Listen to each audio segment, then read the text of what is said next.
entrons dans la phase d'adoration. Ainsi, nous allons écouter la voix de deux personnes. La deuxième personne qui va intervenir pour clôturer ce moment d'adoration sera notre frère, le président du diaconat, Djedotou Malik, qui va élever la voix pour clôturer un moment d'adoration. Entre-temps, je nous invite à regarder bien nos téléphones et tout ce qui peut perturber ce moment spécial qui est un moment d'adoration. Regardons dans nos téléphones. La chorale va essayer de vous pour nous aider à embellir ces moments.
Amen.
nous a déclarés non coupables.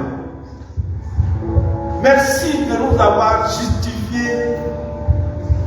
Merci de nous avoir fait de ce que nous sommes aujourd'hui.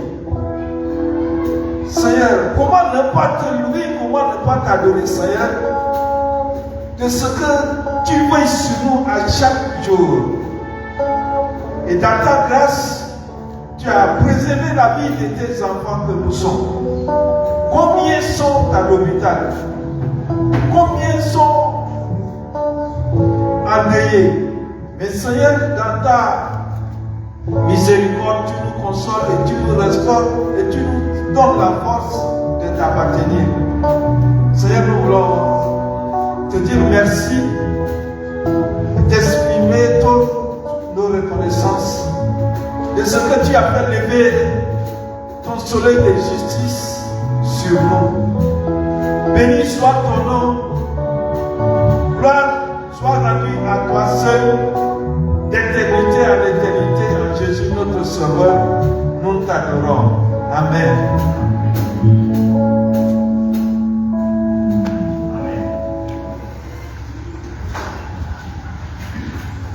Nous allons rester dans la louange avec un chant qui sera entonné par la chorale à 5 cordes. Nous aussi, quelquefois, on ne se retrouve pas dans les chants des chorales entonnés par les chorales. Alors, je laisserai la latitude à l'Assemblée de proposer un chant que nous allons entonner en chambre. Et puis voilà, après ces 2 chants, nous allons revenir ici, Seigneur, pour écouter la voix du Seigneur qui sera présentée par notre bien-aimé ancien Guy-Marie Tokod.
Mon pays pour moi.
l'Assemblée doit proposer un chant. Nous allons chanter ensemble. Après ce chant, notre frère Wilfried va se préparer pour prononcer la prière qui va introduire le message.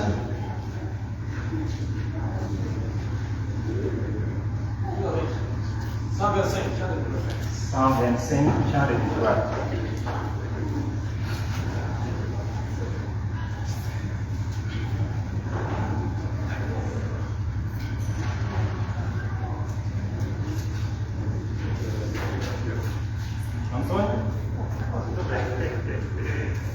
Ok, chantons ensemble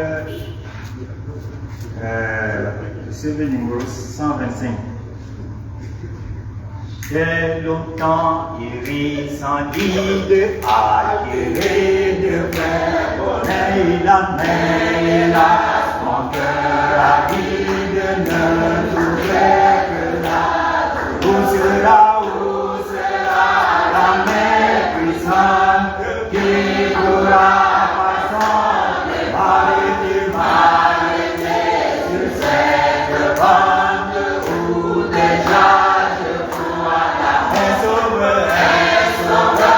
Jésus lui-même, pitié de moi.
la voix de notre bien-aimé Wilfried.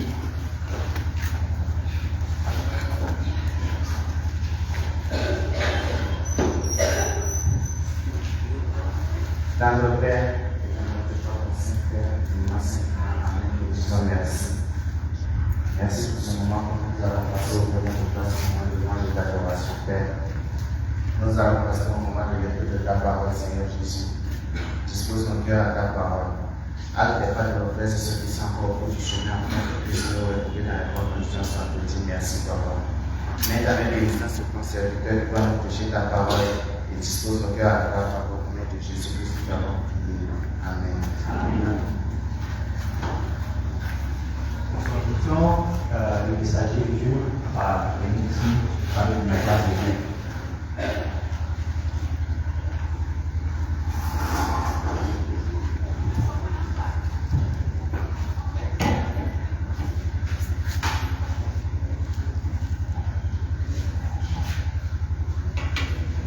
Mes frères et sœurs en Christ, je dis bonjour à chacun de nous dans le nom de Jésus. Amen.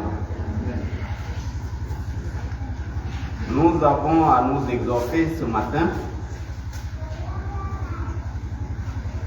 pour reconforter notre foi et notre thème d'exhortation se trouve dans le livre de Colossiens 1, 10 et le thème qui est tiré s'intitule « La foi produit des bons actes ». La foi produit des bons actes. Alors, nous savons que nous avons la foi. Beaucoup de choses les prouvent. Et c'est pour cette raison que nous sommes ici. C'est pour cette raison que cette chapelle a été construite. C'est le témoin de la foi. C'est pour cette raison que nous avons la chorale qui loue l'Éternel. C'est le témoin de notre foi.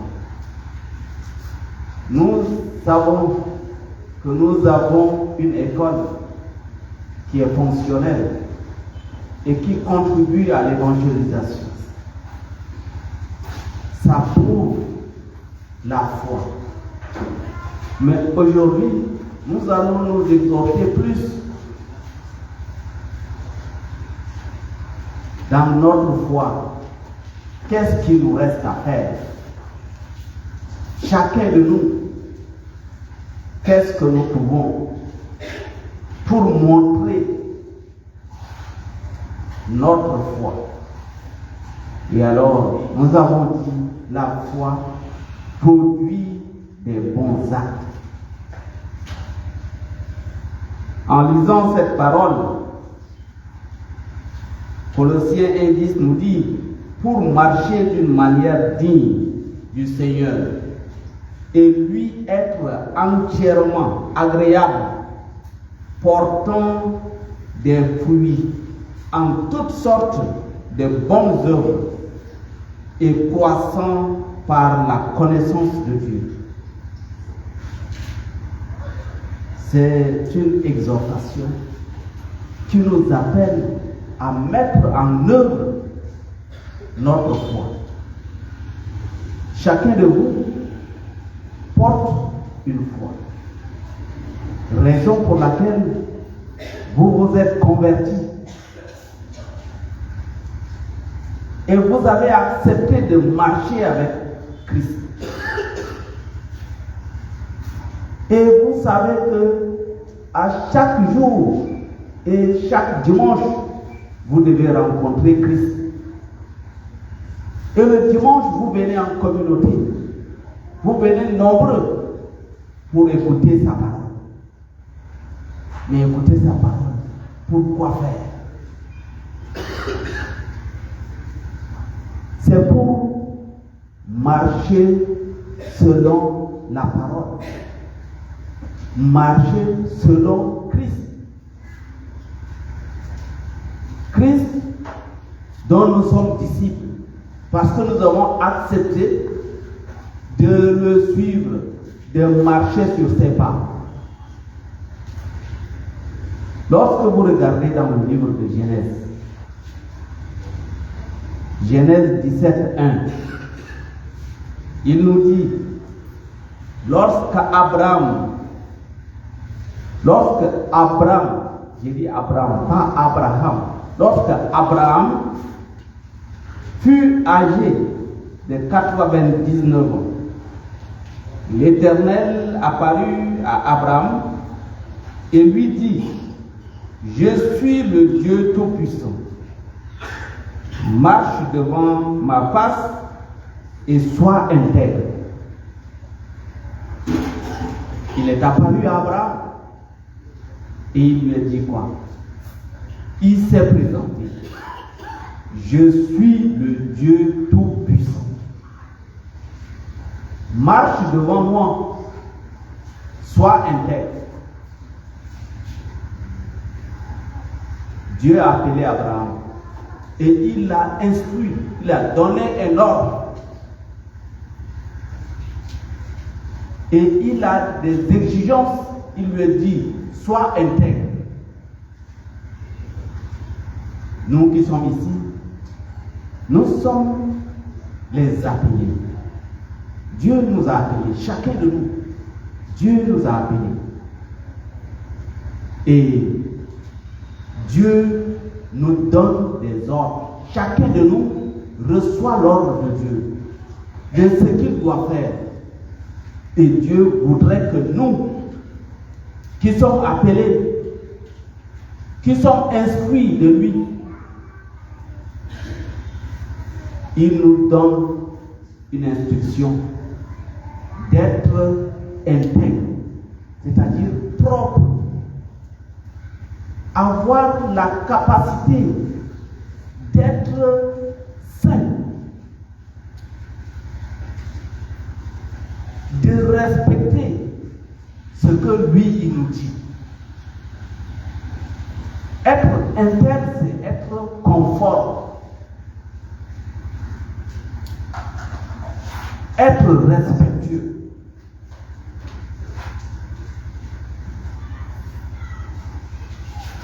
Dieu voudrait que nous qui sommes choisis en Jésus-Christ, vous le constatez, Jésus-Christ, c'est lui qui est allé choisir ses disciples de son vivant. C'est lui qui les a choisis. Ce n'est pas les disciples qui l'ont choisi. Et lorsqu'il les a choisis, ils n'ont point renoncé à marcher avec Christ. Ils ont marché avec Christ. Et ils ont respecté les exigences de Christ.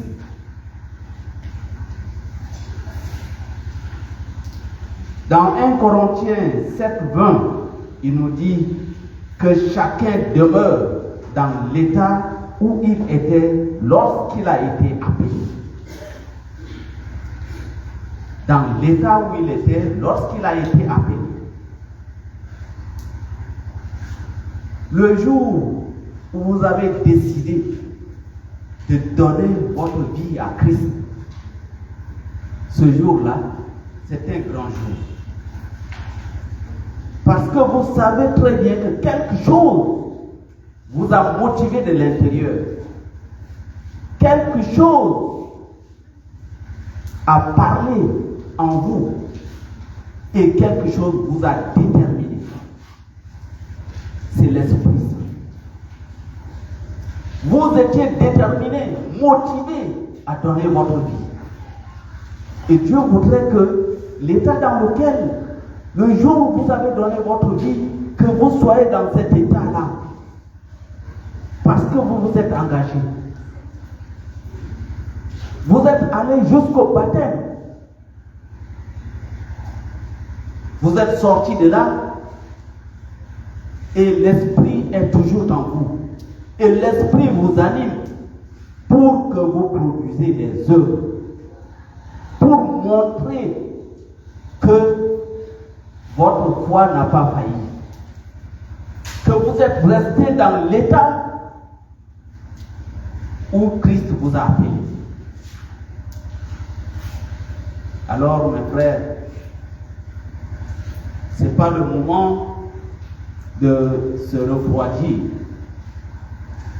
Si aujourd'hui, certains, nous avons des gens qui ont quitté la barque, c'est-à-dire notre rang, c'est qu'ils ont été distraits, c'est qu'ils n'ont pas porté de fruits, c'est qu'ils n'ont pas, leur foi a failli. Nous y arriverons. Lorsque vous lisez dans le livre des Éphésiens, nous avons beaucoup de références qui font état de la foi chrétienne. Vous n'êtes pas obligé de tout lire, mais il est bien de les noter et d'escruter les livres, la parole vous-même, pour en découvrir davantage. Le livre des Éphésiens nous dit 4.1, Éphésiens 4.1 dit: je vous exhorte donc, moi, le prisonnier, à marcher d'une manière digne de la vocation qui vous a été adressée. Paul s'est quand adressé aux chrétiens d'Éphèse pour les encourager à rester dans la foi, à produire des œuvres, des actes qui honorent Dieu. Lorsque nous voulons marcher avec Christ, le livre de Philippiens nous dit, Philippiens 1 dit, seulement conduisez-nous d'une manière digne de l'évangile de Christ, afin que soit que je vienne vous voir, soit que je reste absent, j'entende dire de vous que vous demeurez ferme dans un même esprit, combattant d'une même âme pour la foi de l'évangile. Nous sommes une église et chacun de nous que Dieu a appelé pour être ici a une mission. Et la mission qui nous réunit, c'est l'évangile. L'évangile voudrait dire quoi? C'est porter la bonne parole. Annoncer la bonne parole.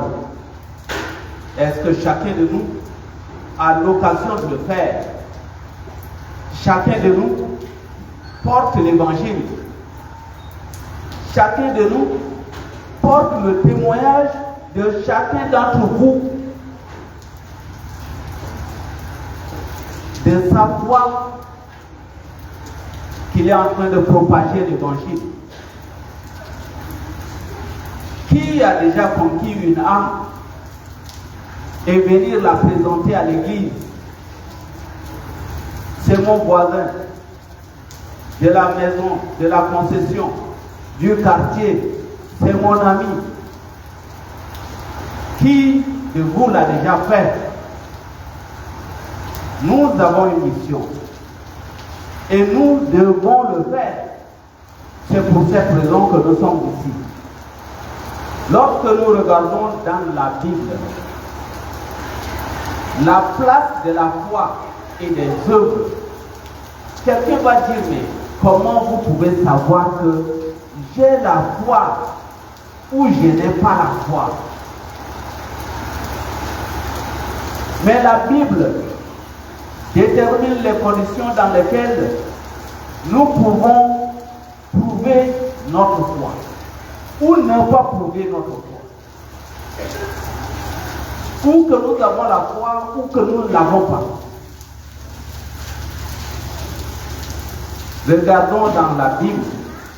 Nous sommes sauvés par la grâce par le moyen de la foi en l'œuvre de Jésus-Christ et non pas par les œuvres ou par nos mérites.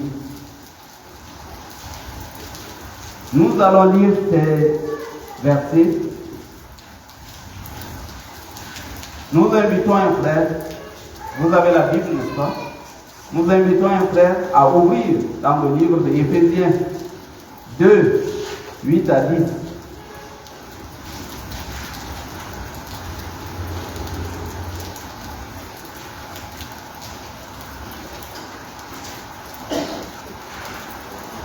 Éphésiens 2, 8 à 10. Éphésiens 2, 8 à 10. Nous pouvons la lecture. Oui. 8 dit ceci. Car c'est par la grâce que vous êtes sauvés, par le moyen de la foi. Et cela ne vient pas de vous, c'est le don de Dieu. 9. Ce n'est point par les œuvres, afin que personne ne se glorifie. 10 enfin. Car nous sommes son ouvrage ayant été créé en Jésus-Christ pour des bonnes œuvres que Dieu a préparées d'avance afin que nous les pratiquions. Merci. Vous avez écouté. Nous pratiquions les bonnes œuvres parce que nous avons les raisons de le faire. Parce que nous avons été rachetés. Nous ne produisons pas les œuvres pour acheter notre salut, pour acheter la vie éternelle. Mais nous avons ces raisons parce que nous sommes des êtres que Dieu a tant aimés et il nous a rachetés. Et pour manifester notre joie dans la gloire de Dieu, nous devons produire des œuvres pour le glorifier. Alors, nous devons savoir que les œuvres ne nous ouvrent pas les portes du ciel. Mais alors, les œuvres bonnes n'ont-elles aucune place? C'est la question que nous pouvons nous poser. Est-ce que les œuvres n'ont-elles aucune place dans la foi chrétienne? Si. Les œuvres ne sont pas inutiles dans notre foi. C'est parce que nous avons ces raisons de les produire qui sont utiles. Loin de là, ils sont utiles. Si elles ne sont pas la cause de notre salut, elles en sont une conséquence. Les œuvres sont une conséquence de notre salut. C'est une conséquence obligatoire, un signe de notre vie nouvelle. Un signe de notre vie nouvelle. Vous êtes nés de nouveau. Vous avez une vie qui ne ressemble plus à une vie ancienne que vous avez abandonnée. Mais comme vous avez décidé de changer de vie, votre vie doit vous plaire et plaire également à votre Dieu. Et comme dans l'ancienne vie, vous produisez des œuvres qui sont mauvaises, mais dans la nouvelle vie, vous devez produire des œuvres que vous-même, vous devez les constater, qu'ils sont bons et agréables à Dieu, pour le glorifier, parce qu'il vous a sauvé. Lorsque la foi sans les actes, nous disons, est une foi qui est morte. Vous pouvez trouver cela dans le livre de Jacques 2, 14. La foi sans les actes, cette foi-là, ne peut pas vous sauver. Celui qui porte la foi, c'est celui-là qui produit des œuvres. Demandez-vous, qui de vous a déjà produit des œuvres dans la mission qu'il a, dans l'évangélisation qu'il a produit des œuvres pour accompagner l'évangélisation, pour montrer aux yeux des hommes que lui, il produit des œuvres et que ces œuvres sont visibles. Les œuvres ne se cachent pas. Les œuvres sont visibles. Lorsque vous ne produisez pas des œuvres, c'est que votre foi, elle est morte. Lorsque votre foi est morte, cela voudrait dire que vous-même, vous êtes mort. Si vous venez à l'église, vous êtes en communauté et que vous ne montrez pas votre capacité à produire des œuvres et que vous produisez des œuvres, si vous ne le faites pas, si à l'église on ne constate pas, cela voudrait dire que vous ne produisez pas et que vous venez vainement à l'église, vous venez vainement en communauté. Nous sommes appelés à produire des œuvres. Autrement dit, nous n'avons pas de foi. Et si nous avons de foi, venant ici ne pas produire des œuvres, c'est que notre foi elle est morte. Vous pouvez le lire. Lisons le livre de Tite. Tite 1, verset 16. Tite 1, verset 16 nous dit: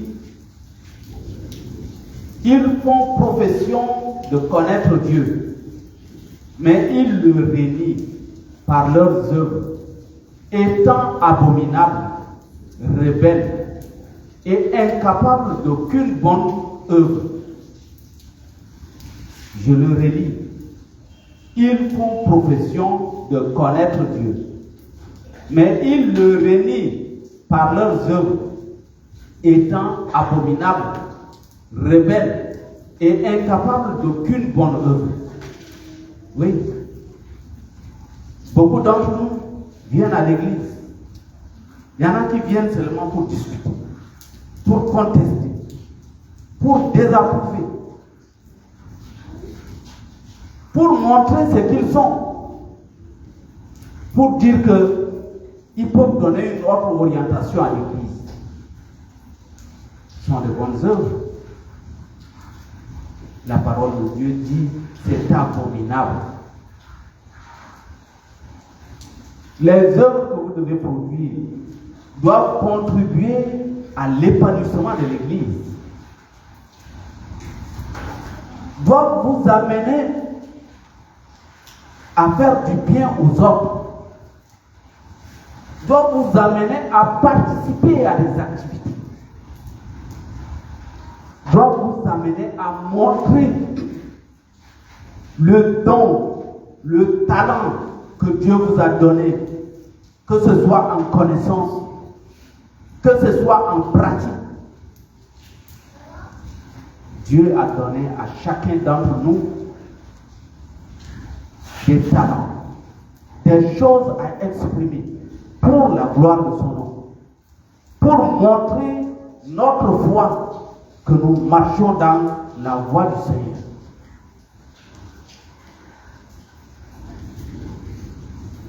Les œuvres, l'apôtre Paul les conçoit comme un fruit de la foi. Comme un fruit de la foi. Ça se lit dans le livre de Colossiens, indice que nous avons mentionné. Une vie sans fruit. Une vie sans fruit, imaginez, est conçue comme stérile, improductive. Vous pouvez le lire dans le livre de Tite 3,14. une vie sans couple, lorsqu'un couple se met ensemble, la première des choses dont on attend, dont la communauté attend, c'est quoi? C'est avoir un enfant. Avoir un enfant. Lorsque vous avez cet enfant, c'est une œuvre. Et pour que l'œuvre soit bonne, qu'est-ce que vous faites? Vous entretenez cet enfant. Vous construisez son avenir. Vous l'encadrez à ce que cet enfant grandisse et que cet enfant atteigne des objectifs. Et des bons objectifs. Et que vous pouvez dire que voilà mon enfant. Voilà ce qu'il est devenu.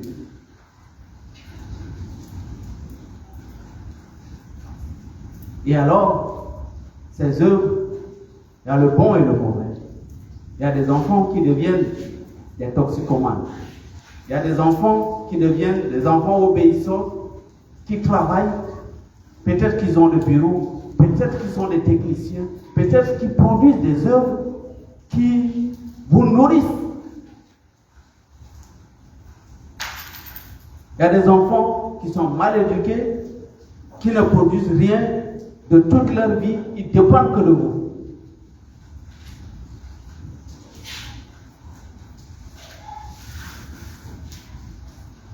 Il y a des gens qui ne faut pas être ici pour dépendre que de l'Église.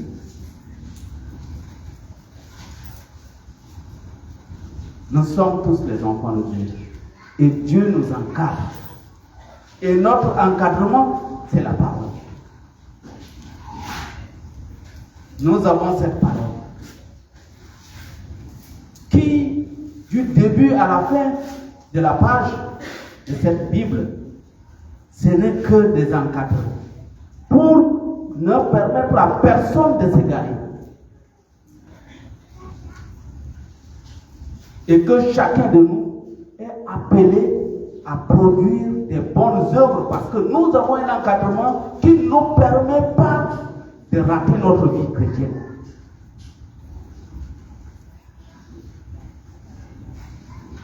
Oui, vous allez dire, mais les bonnes œuvres, c'est quoi? Qu'est-ce que nous pouvons faire? Nous sommes une communauté dotée d'intelligence et de capacité de réalisation. Et Dieu nous montre la voie. Produisez donc toute bonne œuvre nécessaire pour la gloire de Dieu. Aujourd'hui, nous avons construit la chapelle, n'est-ce pas? Il est en train de pleuvoir. Nous sommes sous la pluie. Nous sommes dans la maison de Dieu et nous le célébrons. Nous avons initié une école. Ça a commencé l'école du dimanche.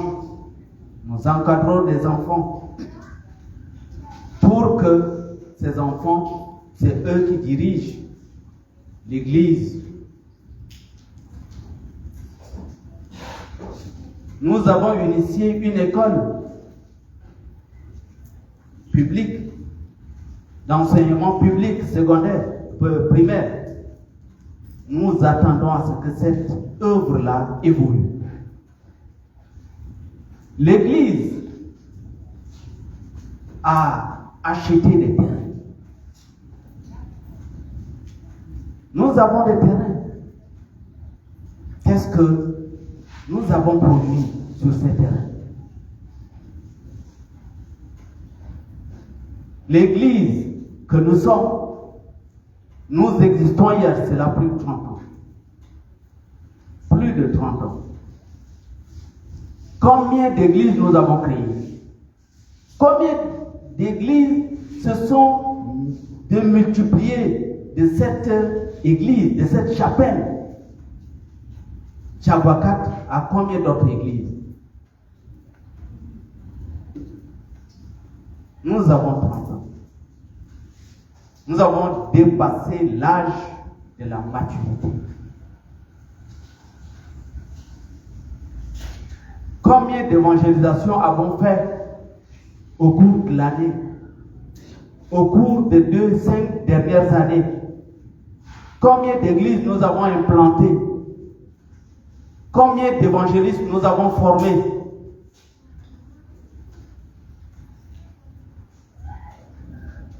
Nous pouvons nous évaluer. Nous pouvons nous évaluer. Quelle est notre œuvre? Nos œuvres sont-ils à la limite de ce que nous sommes? Faibles ou forts? Quelles sont nos œuvres dont un païen, un non-chrétien peut dire, voilà, à Shawakat, voilà ce qu'ils ont réalisé.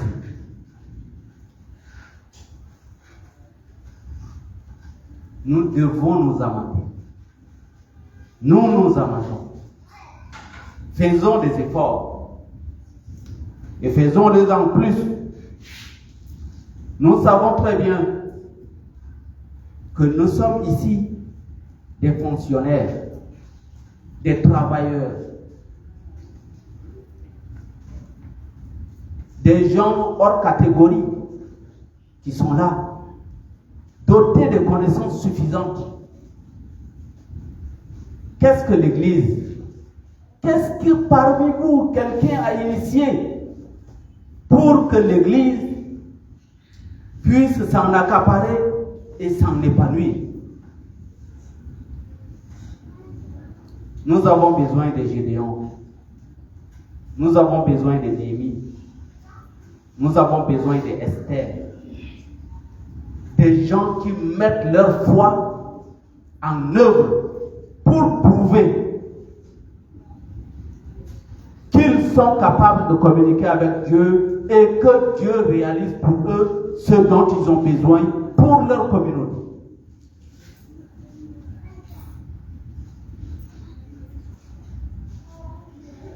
Nous souhaitons bien qu'un fonctionnaire se lève, dire aux autres, vous fonctionnaires de cette église, que pouvons-nous faire pour l'église?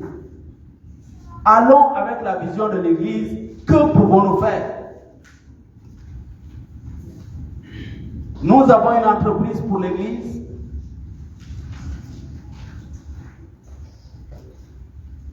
Que pouvons-nous faire des terrains que l'église dispose? Que cela soit même un seul parmi vous puisse prendre l'initiative et y associer les autres. Que vous êtes des techniciens. Vous faites pour vous, vous avez les connaissances nécessaires. Qu'est-ce que je peux partager avec les techniciens et les techniciennes de mon église? Du domaine de ma connaissance, qu'est-ce que je peux faire pour avancer, construire les œuvres dans notre communauté? Avons-nous un dispensaire? Avons-nous une pharmacie? Simple boutique. Depuis 2 ans environ, la Jacques en train de vouloir le faire, ils sont dépassés. L'initiative avance timidement.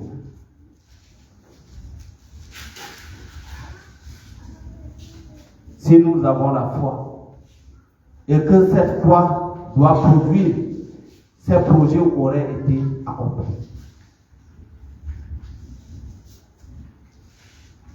Nous sommes en saison de pluie. Quelqu'un parmi vous dit, nous pouvons planter des arbres. Où pouvons-nous les planter? Ne nous manquons pas d'initiative. Nous devons nous méfier de nous dire, de minimiser les autres que mon frère, qu'est-ce que lui peut faire? Non, encourageons-nous à produire des œuvres. Quelqu'un d'incapable à côté de nous, motivons-le. Que pouvons-nous faire ensemble?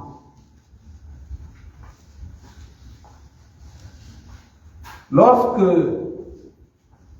ce que nous pouvons expliquer encore la Bible, ce que dit la Bible sur les bonnes œuvres, vous pouvez regarder dans le livre du Nouveau Testament, les bonnes œuvres reviennent, lorsque nous pouvons nous donner comme travail à les compter, reviennent plus de 15 fois. 15 fois au pluriel, les bonnes œuvres, les œuvres. Et 10 fois en singulier. C'est-à-dire œuvres personnelles que vous pouvez produire. C'est que la Bible, la parole de Dieu que nous avons, met un accent particulier sur la production des œuvres. Qui de vous peut se montrer que lui, il est sur le chemin? Il est dans l'œuvre.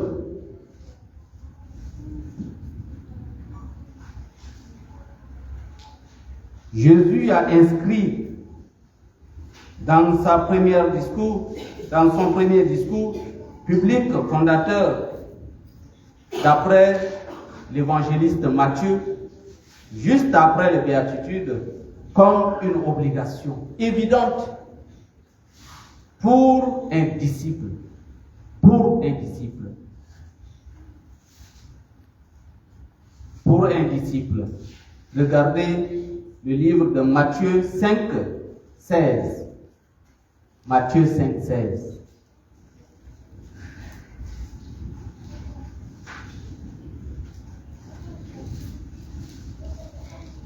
Matthieu 5, 16, nous pouvons lire que votre lumière luise ainsi devant les hommes, afin qu'ils voient vos bonnes œuvres et qu'ils glorifient votre Père qui est dans les cieux. Afin qu'ils glorifient votre Père qui est dans les cieux. Il met un accent sur chaque individu qui est appelé. Nous avons dit, lorsque Dieu vous appelle ou nous appelle, c'est lui-même qui nous équipe. N'est-ce pas? La parole de Dieu le dit, lui-même il nous appelle, il nous équipe. L'équipement dont vous pouvez faire allusion, c'est quoi? Dieu nous a appelés. Il nous donne de l'intelligence, de la sagesse. Et nous produisons des œuvres avec. Et ces œuvres, nous les produisons pour le monde. Nous avons la capacité de travailler avec nos mains, nos bras. Et le fruit, le maximum de fruits produits par nos mains nous appartient, n'est-ce pas? Dieu nous demande 10%. Est-ce que les 10% sont suffisants? Au vu de ce que tu es sauvé pour une vie éternelle, quelle est ta joie de produire des choses et pour toi et pour Dieu? Et ce que tu produis pour Dieu, c'est un épargne. Parce que nous sommes tous mortels. Et le jour où tu ne seras plus, les œuvres que tu laisses sur la terre, tu n'en bénéficieras pas. Mais ce que tu épargnes dans la parole de Dieu, tu en profiteras. Et pour toujours. Tu auras cette récompense. Et si tu donnes petit, tu auras petit. Si tu épargnes plus sur la terre, tu vas tous abandonner. Faisons ce qui est l'essentiel pour le monde. Amassons dans la maison de l'Éternel. Je disais, nous avons des connaissances, nous avons l'intelligence. Ces mêmes connaissances, ces mêmes intelligences, nous les utilisons dans le travail, dans le monde. Mais qu'est-ce qui nous empêche de les utiliser pleinement dans la parole de Dieu? Dans l'œuvre pratique, dans la communauté en Christ.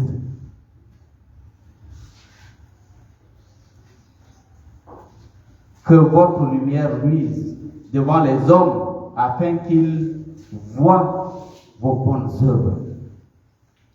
Beaucoup sont connus dans le monde pour être à l'aise. Mais à l'église, ils paraissent les plus simples, les plus discrets, on ne les voit même pas. Ils ne se montrent pas pour dire qu'il est simple. Et pourtant, dans le monde, on dit non, c'est un grand. Non, c'est quelqu'un qui est assis. Non, j'envie ce type-là. Il a tout. Pourquoi nous avons des voitures, nous avons des motos, nous avons ceci, nous avons cela. Nous manquons de moyens à l'église pour même aller évangéliser. Pour même nous déplacer pour annoncer la bonne parole. Nous avons tout pour nous, pour Dieu. C'est le strict minimum. Des fois, le strict minimum, on pense que ce n'est pas la peine même de donner.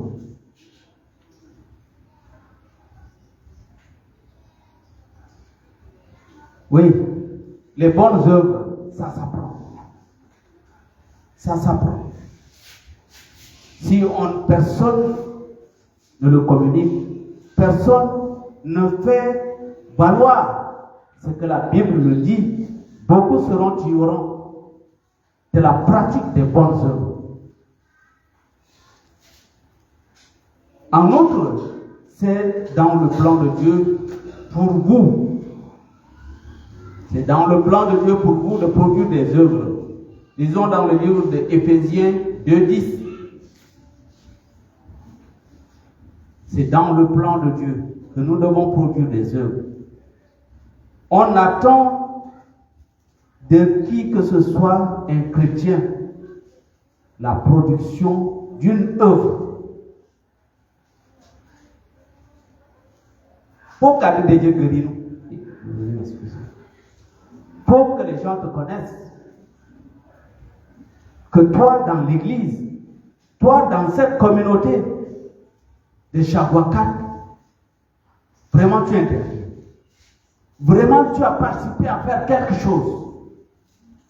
Vraiment tu as été l'auteur de quelque chose.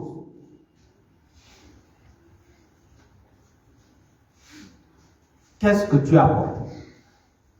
Amandons-nous. Qu'est-ce que nous, de manière personnelle, nous avons apporté dans cette église?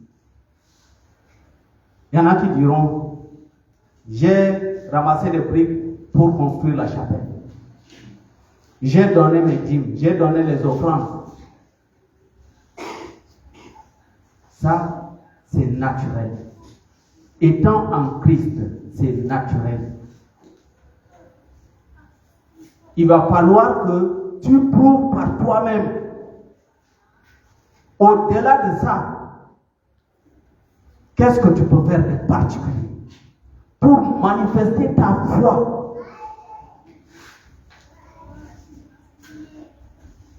De foi. Nous sommes même incapables de venir laver la chapelle.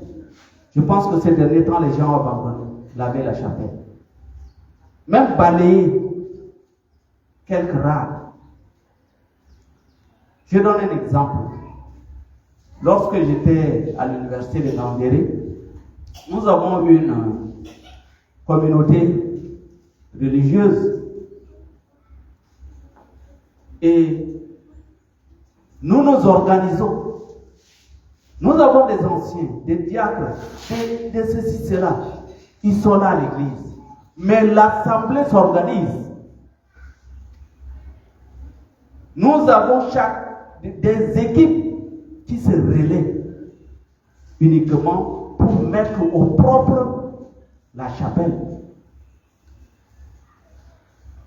Pour veiller sur les biens du pasteur. Pour contribuer à sauvegarder les œuvres de l'Église. Mais il est bien difficile de constater cela dans notre communauté. Il faudrait que chacun de nous s'engage. Du moment où tu es déjà baptisé, tu es un chrétien engagé. Tu dois montrer tes œuvres. Et pour les œuvres, comme nous le disons, ça s'apprend. Cependant, nous le disons, ce n'est pas toujours naturel de produire ces œuvres-là. Donc, il faut l'apprendre. Dans le livre de Tite 3,14. Le livre de Tite 3,14.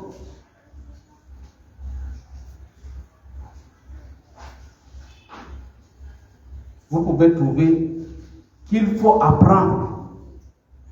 Il est bien de noter ces dispositions. Tite 3,14. Il faut apprendre.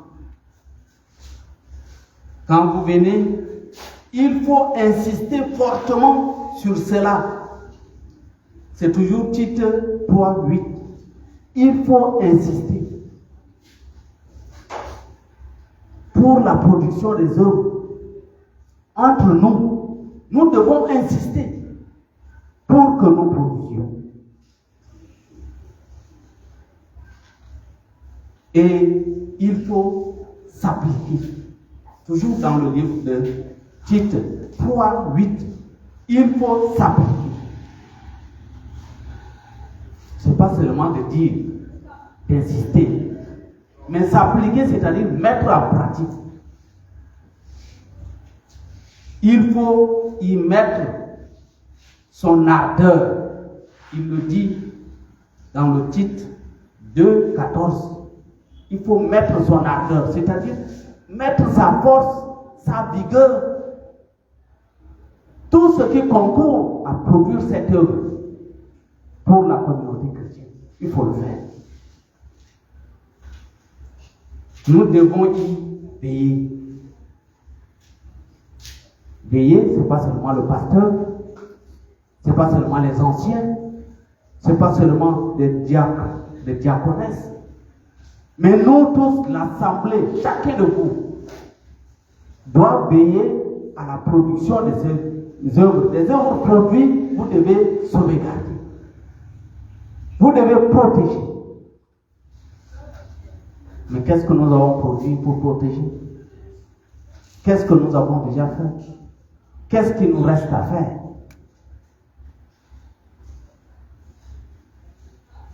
Nous devons nous y encourager mutuellement.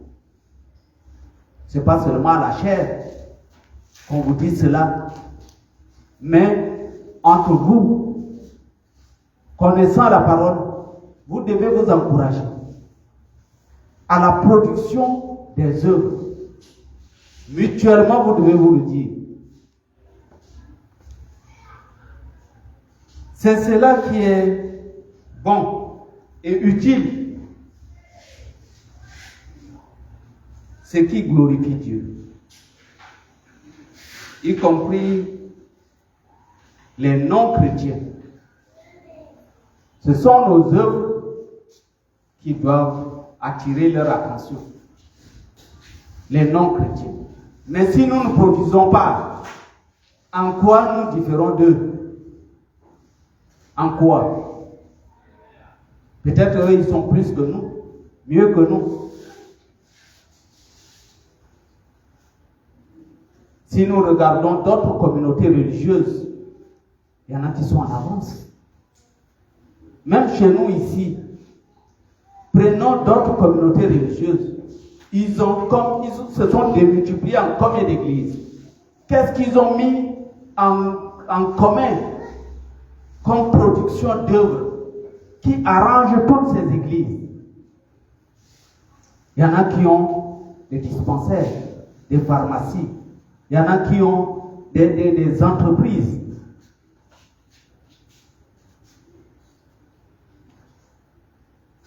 Je suis allé à Maroua à Poutou. Je devais passer plus d'une semaine. Et alors je suis allé chercher une église dans laquelle je dois me loger. J'ai dit bien une église dans laquelle je dois me loger. Et alors je suis allé, on m'a présenté leur hôtel. Ils ont construit un hôtel, c'est à 6 niveaux. Lorsque je suis arrivé, j'ai failli ne pas... Je suis allé dans une première église, je n'ai pas eu de place. Ils ont eu une cinquantaine de chambres. Je n'avais pas eu de place. On m'a orienté sur une autre église protestante. Je suis allé. Chez eux, ils ont c'est environ une centaine de places. Et alors, j'ai pu avoir une place. Et il y avait des gens. Imaginons combien ça rapporte à l'église. Et ce n'est pas comme les autres hôtels où vous partez, vous payez les 15 000, les 20 000 francs la nuitée. Je paye par jour. Si tu es chrétien, on voit ton statut. Tu peux payer 2500, tu peux payer 3000. Moi, j'étais dans la catégorie des 3000. Et ma chambre était bien équipée, j'ai dit mieux équipée par rapport aux chambres d'hôtel mondains où je devais payer 15 à 20 000 francs la nuitée. Nous aussi, qu'est-ce que nous faisons? Nous faisons quoi? Qu'est-ce que nous avons produit pour profiter à l'église? Nous venons souvent, nous disons, nos dîmes, c'est ce qu'ils utilisent pour prendre du thé avec. Nos dîmes, c'est ce qu'ils utilisent pour boire de l'eau. Nos offrandes, ils sont là à se montrer. On vilipende les serviteurs de Dieu. Et pourtant, eux aussi, ils donnent leurs dîmes, ils donnent leurs offrandes.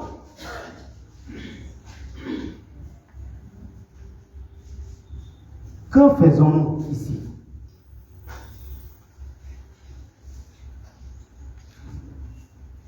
Nous avons fini.